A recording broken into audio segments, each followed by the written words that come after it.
everyone, welcome to Let's Revise. Today we will be looking about judges, their eligibility and tenure. It is in current affairs regarding the appointment of judges, etc. So that's the reason why we thought of discussing this particular topic. Now the question is, consider the following statements with reference to the qualification criteria for appointment as a Supreme Court judge. First statement, he should have been a judge of High Court for 5 years. Second statement, he should have held any judicial office in the territory of India for 10 years. The third statement, he should be a distinguished jurist in the opinion of President of India. And again, the demand of the question is for correct statement. So we will have a quick revision about it. So regarding regarding the appointment of judges to the High Court as well as that of the Supreme Court, as far as Supreme Court is concerned, their eligibility is first and foremost, he or she, the appointee, he or she should be a citizen of India. Second one, he or she should have been a judge of High Court or High Courts in succession for 5 years. And the third most important one, he or she should have been advocate of High Court or High Courts in succession for 10 years. And the last and important part, which you will be seeing only in the case of Supreme Court judges, is that he or she should be a distinguished jurist in the opinion of President. That is, in the opinion of President. So this is most important part. These are the criteria which has to be fulfilled by a person in order to be eligible to be appointed as a Supreme Court judge. And again, there is no minimum age that has been prescribed, no minimum age has been prescribed as far as Supreme Court judge is concerned. And regarding the tenure, that is, they also will not be having, by the way, they will not be having any fixed period also. That is, they like other constitutional bodies, whether 3 years or 5 years or 7 years, etc. There is no tenure. They will be the Constitution is silent about their tenure in the office. But once appointed, the judge of Supreme Court or judge of a Supreme Court will continue to be in office unless he or she will cease to be a member, will cease to be a judge of High Court. Judge of Supreme Court. And when does this happen? That is, it happens when he or she attains an age of 65 years. That is, a Supreme Court judge cannot exceed 65 years. That is, the maximum age that has been prescribed is 65 years. The second one, he or she can resign from the office by submitting giving a resignation letter addressed to the President of India. So that is also an important part. The most important part, he or she can also be removed by the President of India. And regarding the removal, etc., we had discussed in the previous Let's Revise session. Please go through it. So this is the manner in which a judge of Supreme Court can be removed, and also their tenure, their eligibility criteria, etc. Now moving on to the High Court judges. Here a person can be actually appointed or is eligible to be appointed as a High Court judge if he or she is having these following eligibilities or criteria. If they meet the following criteria, first and foremost, he or she should be a citizen of India, of course.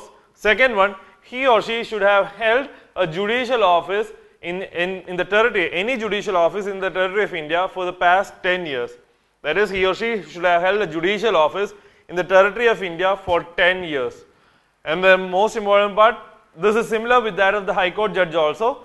Supreme Court judge also. That is, he or she should have been advocate of High Court for the 10 years or High Courts in succession for 10 years. And please keep that in mind, there is no provision, as I mentioned earlier, there is no provision for a distinguished jurist in the opinion of President to be appointed as a High Court judge, or you may get a question like in the opinion of Governor, etc. It is not there. Such a provision does not apply in the case of High Court judge. And again, here also there is no minimum age that has been prescribed, and also there is no tenure, there is no 3 year or 5 year, 7 year tenure that has been mentioned for this particular office. And regarding their age, their maximum age is that he or she cannot hold office beyond 62 years. That is, a judge of High Court shall hold office until the age of 62 years. And apart from this, they will also cease to hold this particular office by resignation, that is addressed to the President. It is not to the Governor, it is to the President.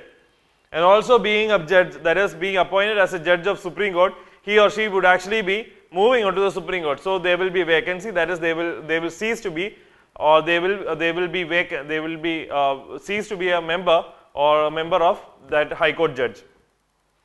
And also by removal, the removal process is similar to that of the Supreme Court judges we had discussed earlier. So I will not be discussing once again. So these are the criteria by which they can be removed from the office, or a vacancy will be occurring. That is, he or she may vacate his office earlier in the following manner.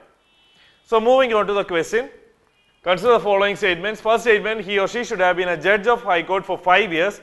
Yes, that is correct. He should have been a judge of High Court for 5 years. That is one of the criteria. And this is asking for the Supreme Court judge. Second one, he should have held any judicial office in the territory of India for 10 years. Again, this is wrong because this is mentioned, this criteria or this particular specific criteria is valid only and only in the case of High Court judge. So which means that the second statement is wrong. Now the third statement, he should be a distinguished jurist in the opinion of President of India. In fact, yes, that is correct. But this again, this is valid only in the case of Supreme Court judge. In the case of High Court, then if you are having this particular question changed, then the answer would have been something else. So in the case of Supreme Court judge, 1 is correct, 2 is wrong, 3 is correct. So the answer has to be 1 and 3, Bombay. But if it is actually as High Court judge, I am just rephrasing it for your convenience, for your understanding. In fact, if consider the following statement with reference to a qualification criteria for appointment as a High Court judge. In such a case, the first statement will not be there. Second statement also will not be. Second statement will be there, and the third statement will not be there. So answer has to be 2 only. Again, I just gave it. I just mentioned it for your information. So here the answer has to be B, Bombay, 1 and 3 only. That's it. Thank you.